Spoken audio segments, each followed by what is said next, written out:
அன்பு சகோதர சகோதரிகளுக்கு வணக்கம். அடியன் பிரம்மஸ்ரீ சங்கர் உங்களுடைய பேசி கொண்டிருக்கிறேன்.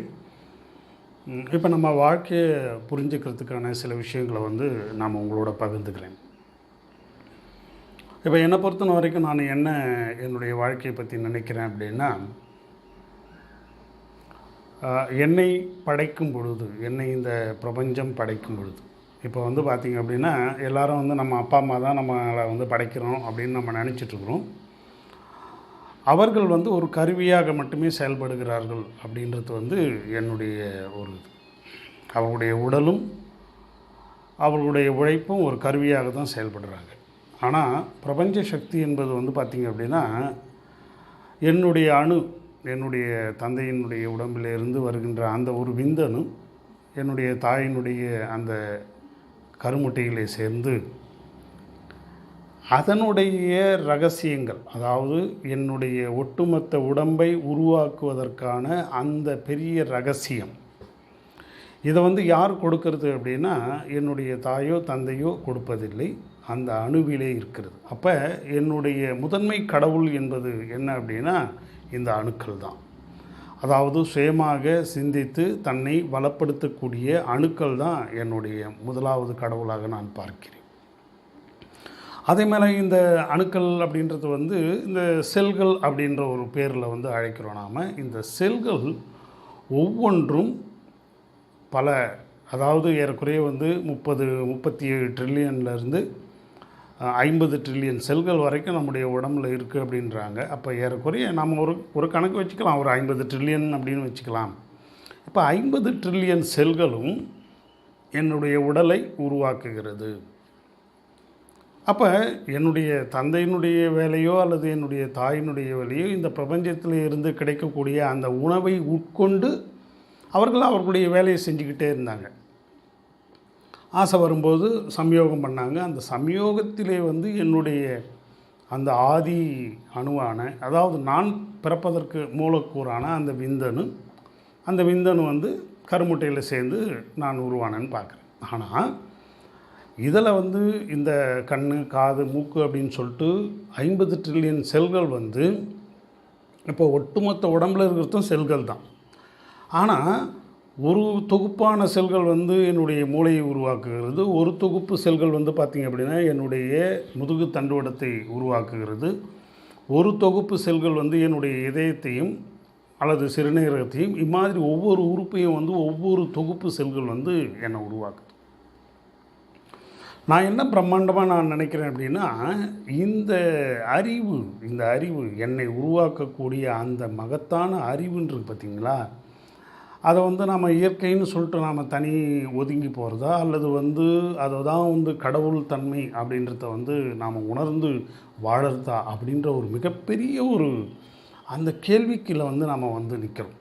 பட் எது எப்படியோ அந்த முதல்ல அந்த செல் இருக்குது பார்த்திங்களா, அந்த செல்கள் தான் இதில் பார்த்திங்க அப்படின்னா, தாயினுடைய கருவில் இருக்கும் பொழுது அந்த தாய் சாப்பிட்ற சாப்பாடு, அதன் மூலமாக செல்களின் வளர்ச்சி, இந்த கருவில் இருந்து இந்த தாயினுடைய உடம்பிலிருந்து இந்த கருக்கு இந்த செல்கள் டிரான்ஸ்ஃபர்மேஷன்லாம் நடக்குதுன்றாங்க. அப்போது தாயினுடைய உடம்பிலே இருக்கின்ற அந்த செல்கள் பார்த்திங்க அப்படின்னா, அது பெருவாரியான செல்கள் அந்த குழந்தை இப்போ ஒரு குழந்தை ஒரு தாயினுடைய வயிற்றில் பிறக்குது அப்படின்னா, அந்த செல்கள் பார்த்திங்கன்னா இந்த குழந்தை அழிகிற வரைக்கும் அந்த தாயினுடைய செல்கள் பேரண்ட், அதாவது அந்த மாஸ்டர் செல் இந்த உடம்பில் இருக்குது அப்படின்றாங்க.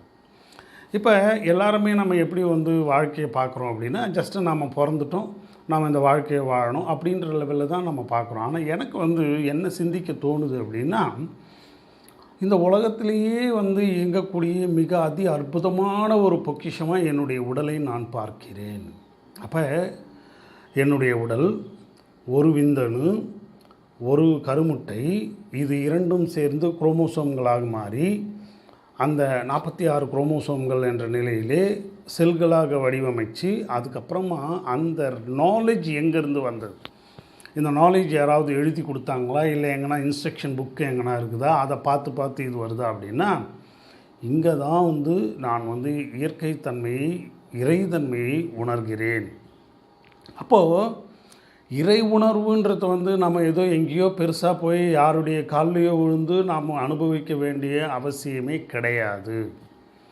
இறைத்தன்மை என்பது நீ உருவாகும் விதம்தான் இறைத்தன்மை, நீ உன்னுடைய உடல் இயங்கும் விதம்தான் இறைத்தன்மை அப்படின்றத நாம் பார்க்கும் பொழுது, இப்போ உதாரணமாக நான் வந்து பிறக்கிறேன், பிறந்து ஒரே நாள்லேயே செத்து போயிருந்தேன்னா என்னத்தை நான் அனுபவிச்சிருக்க முடியும்? ஒன்றும் கிடையாது.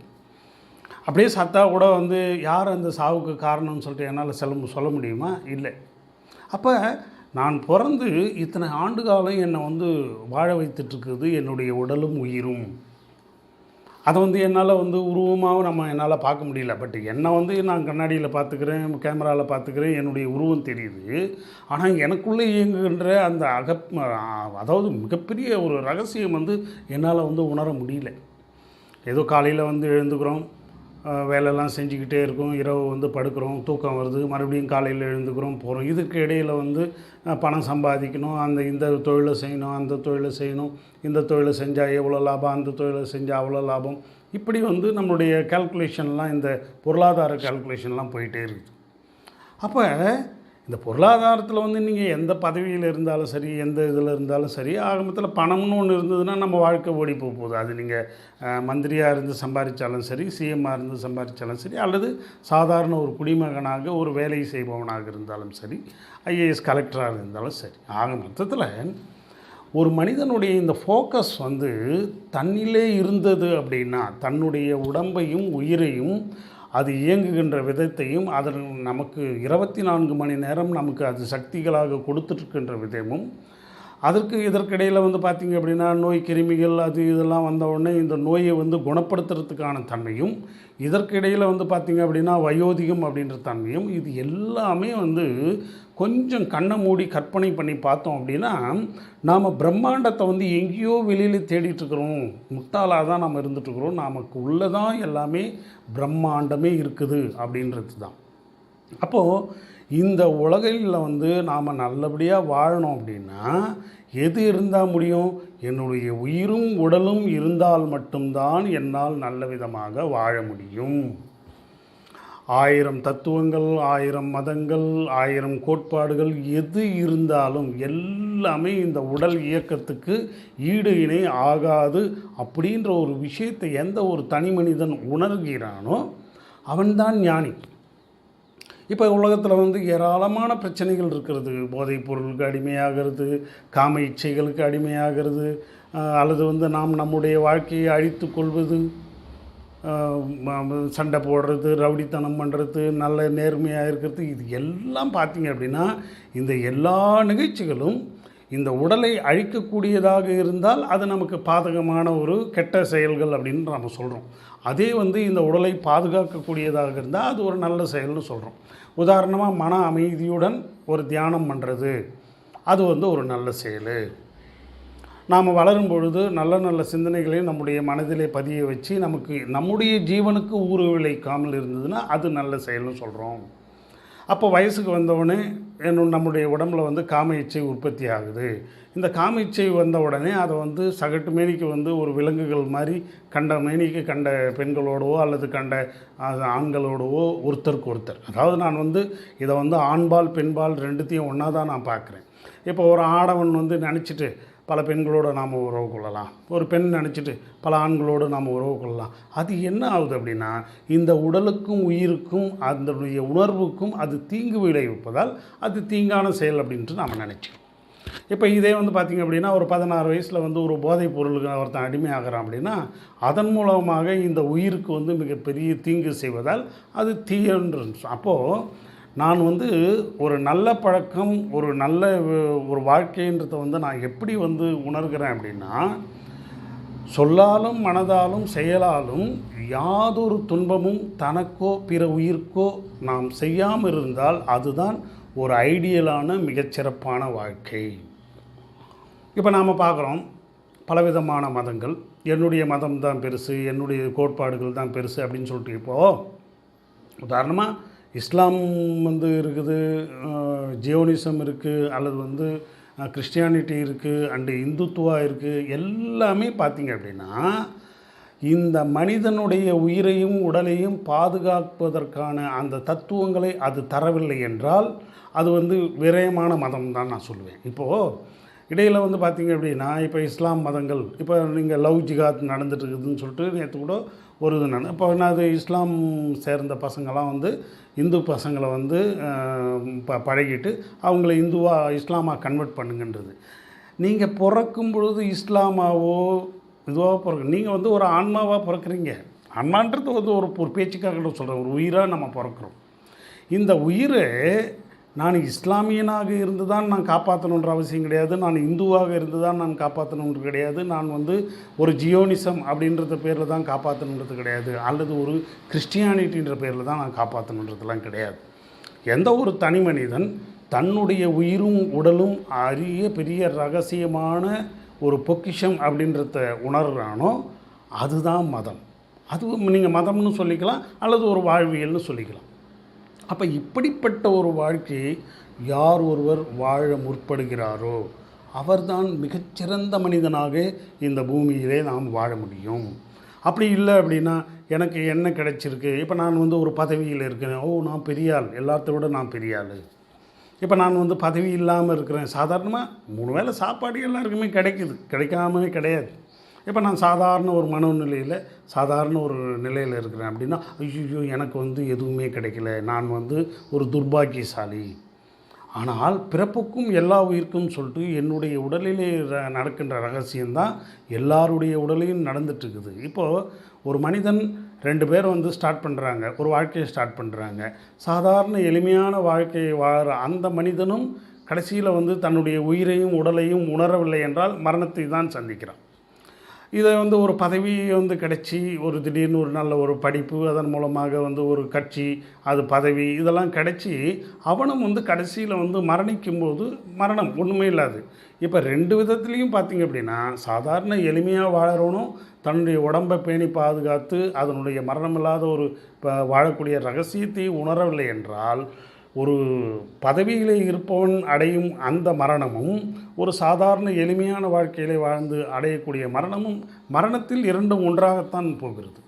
அப்போ இன்றைக்கி வந்து பார்த்திங்க அப்படின்னா, இந்த ஊழல், லஞ்சம், அதிகார துஷ்பிரயோகம் இது எல்லாமே வந்து பார்த்திங்கன்னா மனிதர்கள் தன்னுடைய அந்த உடம்பினுடைய உயிரினுடைய தன்மையை உணராமல் இவர்கள் வாழ்வதால் தான் இந்த பிரச்சனைலாம் இருக்குது. இந்த அதிகார துஷ்பிரயோகம் இன்றைக்கி பார்த்திங்க அப்படின்னா உலகெங்கும் வந்து பார்த்திங்க அப்படின்னா இந்த போர்கள்லாம் நடக்கிறது, அதன் மூலமாக பல்லாயிரக்கணக்கான மக்கள் வந்து துன்பப்படுவது, இந்த மாதிரியான சூழ்நிலைகள்.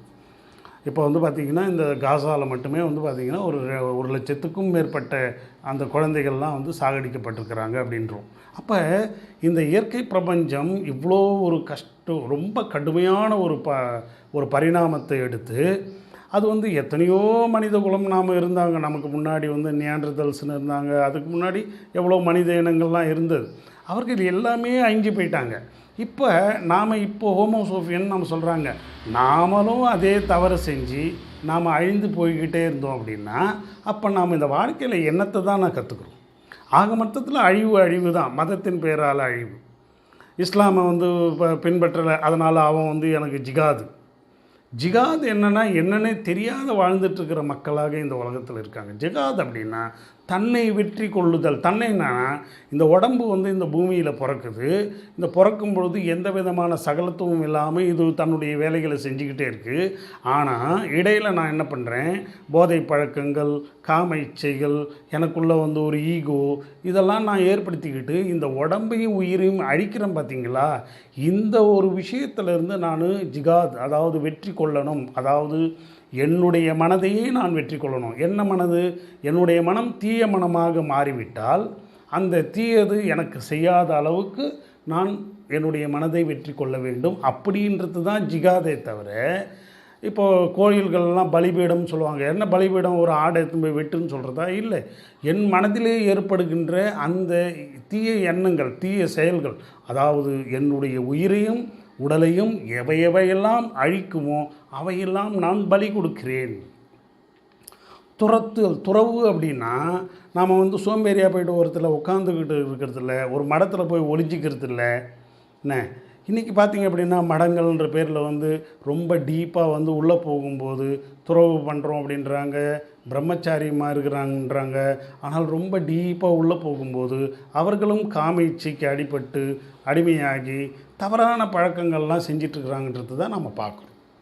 அப்போது இப்போ வந்து நம்முடைய சித்தர்கள், ஞானிகள், மகான்கள்லாம் என்ன சொல்லியிருக்காங்க அப்படின்னா, உனக்குன்னு ஒரு நல்ல ஒரு குடும்பத்தை ஏற்படுத்திக்கோ, உன்னோட உடம்புடைய மதிப்பை நீ உணர்ந்துக்கோ, இப்போ எளிமையான ஒரு வாழ்க்கையை வாழு, இந்த பதவி பகட்டு அப்படின்றதுலாம் கிடைச்சா அதற்கான ஒரு நல்ல விஷயங்களை செய்யலாம். இப்போ வந்து ஒரு நல்ல ஒரு லீடராக நம்ம மாறிட்டோம், 4 பேருக்கு நன்மை செய்யலாம், 4 உயிர்களுக்கு நன்மை செய்யலாம். அப்படி ஒன்றா நம்ம ஒரு லீடராக இருக்கலாமே தவிர, நான் மட்டுமே வாழ்ந்திருக்க வேண்டும், என்னுடைய குடும்பம் மட்டுமே வாழ்ந்திருக்க வேண்டும் அப்படின்ற இந்த ஒரு இது பார்த்திங்களா, அது வந்து அவங்களையே தான் அழிச்சிக்குது. இன்றைக்கி வந்து இந்த உலகத்தில் வந்து எவ்வளோ பெரிய மன்னர்கள்லாம் இருந்தாங்க. ஈவன் வந்து கழிப்பறையை கூட வந்து தங்கத்தில் ரெடி பண்ணி வச்சுருந்த மன்னர்கள்லாம் இருந்தாங்க. இன்றைக்கும் பார்த்திங்க அப்படின்னா தன்னுடைய பிள்ளை பேரனுங்களுக்கெல்லாம் ஃப்ளைட்டெல்லாம் தனிப்பட்ட முறையில் வாங்கி கொடுக்குற அந்த அரசியல்வாதிகள்லாம் நம்ம கூட இருக்காங்க. இவங்கெல்லாம் என்னத்தை அனுபவிக்க போகிறாங்க? ஒன்றும் கிடையாது. ஸோ அல்டிமேட்டாக மரணம் என்பது வந்து எல்லாத்தையும் வந்து நிறைவிடுது. ஆனால் இந்த மரணம் வருவதற்குள்ளாக வந்து பலவிதமான துன்பங்களை இந்த மக்களே அதிகார வர்க்கம் என்கின்ற மக்கள் வந்து பார்த்திங்கன்னா சாமானிய மக்களுக்கு வந்து கொடுத்து விடுகிறார்கள் அப்படின்றது தான் இன்றைக்கி வந்து ஒரு சிந்திக்க வேண்டிய ஒரு விஷயம். அப்போ இந்த வாழ்க்கை இப்படியே போயிட்டே இருந்ததுன்னா, ஜாதியின் பெயராலும் மதத்தின் பெயராலும் நாடுகள் பெயராலும் போர்கள், மரணம், இது எல்லாம் போயிட்டே இருக்கு. அப்போ மனிதனாக நாம் பிறந்ததற்கு நாம் என்ன செய்யணும் அப்படின்றத வந்து யாருமே புரிஞ்சிக்க மாட்டேன்றாங்க. அதுதான் இப்போ பிறக்கிறாங்க இறக்குறாங்க, இதுதான் நம்முடைய வாழ்க்கையா? அப்போ வாழும்போது ஆனந்தமாக சந்தோஷமாக ஒரு ஒரு ஹெவன் ஆன் எர்த்துன்னு சொல்கிற மாதிரி ஒரு சொர்க்கமான ஒரு வாழ்க்கையை நாம் வாழ்வதற்கு எது தடையாக இருக்கிறதோ அதை நாம் விலக்கினோமானால் இந்த உலகமே சொர்க்கபுரியாக மாறிடும். இந்த உலகத்தில் 1000 கோடி மக்கள் இந்த உலகத்தில் வந்தாலும் அவர்களுக்கு வந்து பூமித்தாய் வந்து நான் விளைவிச்சு கொடுக்க மாட்டேன்னு சொல்ல போதா? நான் இல்லை. எவன் வந்து சோம்பேறித்தனமாக இருந்துட்டு அடுத்தவனுடைய முதுகில் சவாரி செய்யணுன்றது தான் பிரச்சனையே தவிர, என்னுடைய உடலுக்கும் உயிருக்கும் என்னாலான அந்த உழைப்பை கொடுத்து நான் என்னுடைய சுயசார்பு வாழ்க்கையை வாழ்வேன், இயற்கையை சார்ந்து வாழ்வேன், இயற்கை கொடுக்கின்ற அந்த விஷயங்களை நான் நுகர்ந்து வாழ்வேன் அப்படின்னு சொல்கிறவனுக்கு எந்த ஒரு பிரச்சனையும் கிடையாது. இப்போ இந்த எலக்ட்ரிசிட்டியிலேருந்து கேஸ்லேருந்து எல்லாமே நமக்கு ஏற்படுத்தி கொண்ட ஒரு அடிமைத்தனம் தானே தவிர, மற்றபடி நம்மால் வந்து இயற்கையாக இருந்தோம்னா இயற்கையாகவே நம்மால் வாழ முடியும் அப்படின்றது தான் நாம் ரொம்ப டீப்பாக திங்க் பண்ணோம்னா நமக்கு வந்து உணரக்கூடிய ஒரு விஷயம். பட் இந்த உலகம் வந்து வேறு மாதிரியான ஒரு வியாபாரம் அப்படின்ற நிமித்தத்தில் அது வேறு மாதிரியான டைவர்ட் பண்ணதுனால, ஊடகங்களெல்லாம் டைவர்ட் பண்ணதுனால மக்கள் வந்து அதெல்லாம் ஒரு எலக்ட்ரிசிட்டி இழந்துட்ட உடனே நம்ம உயிரையே இழந்துற மாதிரி பார்க்குறோம், ஒரு கேஸ் இழந்துட்ட உடனே உயிரையே இழக்கிற மாதிரி பார்க்குறாங்க. ஒரு பதவி கிடைக்கலன்னா அதை வந்து நாம் ஒன்றுமே இல்லை, 2 நாளைக்கு முன்னாடி அந்த 8000 ரூபா கூப்பன் ஒருத்தங்களுக்கு கொடுக்கலன்றதுக்காக ஒரு பெண்ணு வந்து செத்து போயிட்டா அப்படின்னு சொல்கிறத பார்க்கும்போது மனசு ரொம்ப பதபதிக்குது. அற்ப ஒரு 8000 ரூபா கூப்பன், அது கூட கொடுப்பானா கொடுக்க மாட்டானா, அவன் ஜெயிச்சு வந்தால் தான் அந்த காசு கொடுப்பான்றான். அது கூட வந்து வக்கில்லாமல் இந்த மாதிரிலாம் உணர்வு இல்லாமல் போயிட்டுருக்குது. ஆக மனிதன் வந்து வாழ்க்கையை எவ்வாறு புரிந்து கொள்கிறான் என்பதில் தான் வாழ்க்கை இருக்கிறது.